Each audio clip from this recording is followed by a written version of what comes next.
espirituais. O que o ser humano é hoje? O que as pessoas são hoje?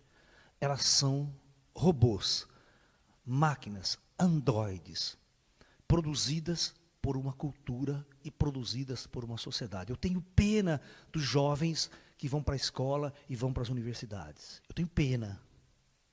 Porque é uma fábrica de idiotas, é uma fábrica de formação de androides, é uma fábrica de formação para jogar as pessoas para seguirem todas nesta direção.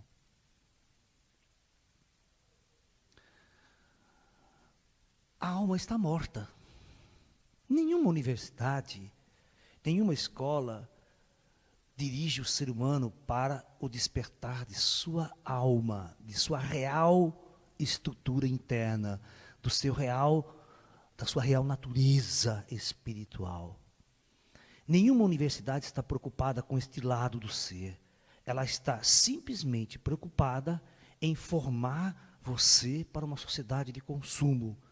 Ela vai produzir máquinas sofisticadas para aumentar a produção de bens que não têm sentido algum. A universidade vai produzir um engenheiro, ela vai produzir um médico, ela vai produzir um dentista, um advogado. E as pessoas passam a ser isso e viver 24 horas aquilo que foram programadas para fazer e viver. E outra, e como dizia o velho Raul Seixas, elas acreditam ainda que estão contribuindo com sua parte para o belo quadro social. Acreditíssimos idiotas.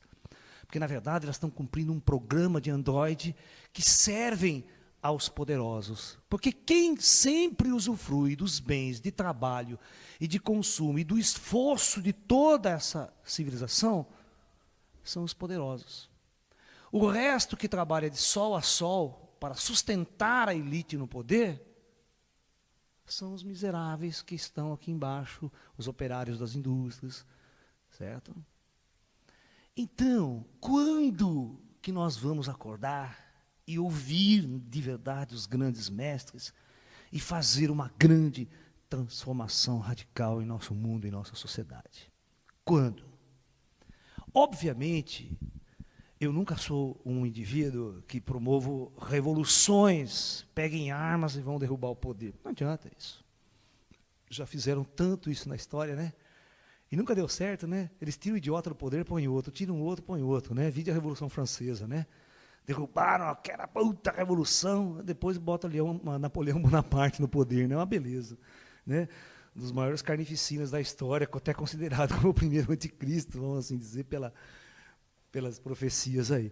No entanto, a gente percebe que só existe uma revolução que realmente vale a pena. É aquela revolução proposta pelos grandes avatares da história da humanidade. É a revolução do espírito.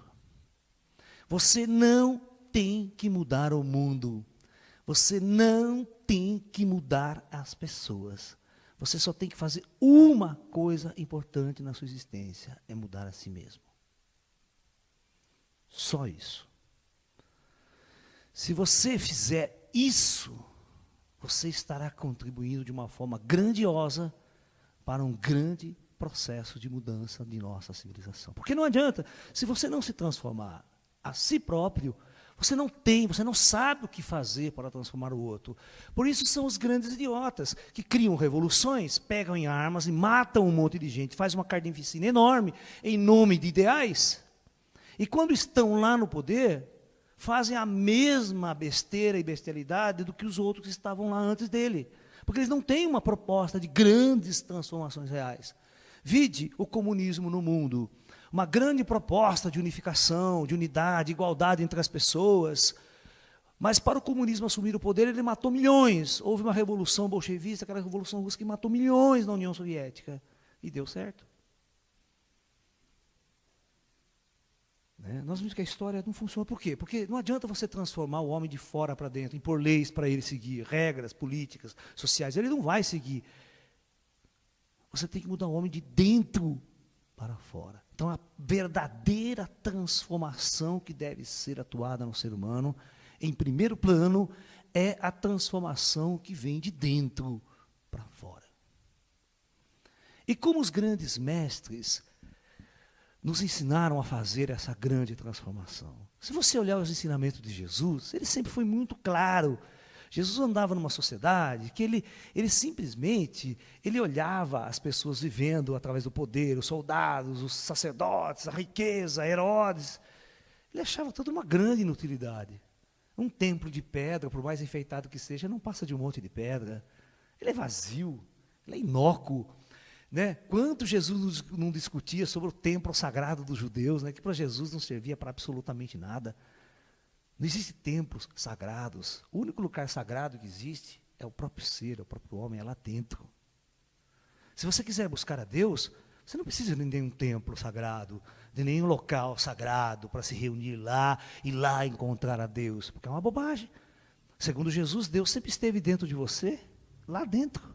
Você não tem que ir a nenhum lugar para encontrar a Deus.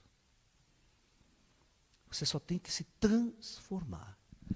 Por isso que Jesus sempre disse que o processo mais importante, os mestres orientais são unânimes em afirmar isso, é a autotransformação. É você que muda. Você não pode esperar que algo aconteça lá fora no mundo para você fazer a transformação, para você ser feliz. Ano que vem, quando tiver melhor meu salário, quando eu me aposentar, eu mudo. Aí eu faço uma transformação na minha vida.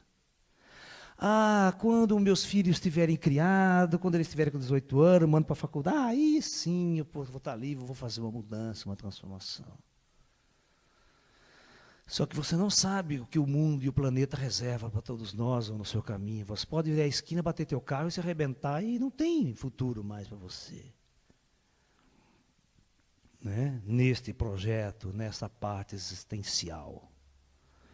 E você passou uma vida de andor, você viveu os valores, todos os valores que não é você. A vida inteira, desde que você nasceu, as pessoas, a sociedade, tua mãe, teu pai, as escolas, ela foi enfiando um conjunto de regras e um conjunto de valores nas quais você era obrigado a viver e a dirigir e a existir. Né? A maior parte das pessoas procuram fazer uma escola, uma universidade, porque querem ficar bem de vida, ter um bom emprego, ganhar um bom salário. O objetivo é esse. Existe alguma profissão, algum emprego que oferece transcendência espiritual? Na qual você trabalhe 12 horas por dia com bastante afinco e você conquiste a iluminação e a transcendência e a abertura da alma e do espírito? Tem? Tem alguma profissão? Tem algum curso universitário que ofereça isso? Se não existe isso, isso mostra que tudo aquilo que foi feito e é feito na nossa sociedade, nada tem a ver com o espírito. É uma direção totalmente antagônica e oposta ao espírito. As pessoas dirigem suas energias e sua vida 12 horas por dia numa direção que nada tem a ver com sua alma e sua verdadeira natureza.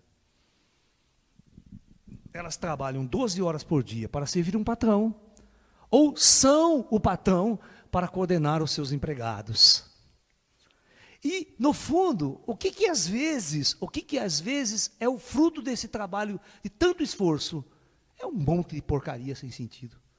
Quando às vezes não são indústrias militares, indústrias armamentistas, produzem armas em grande quantidade. Né?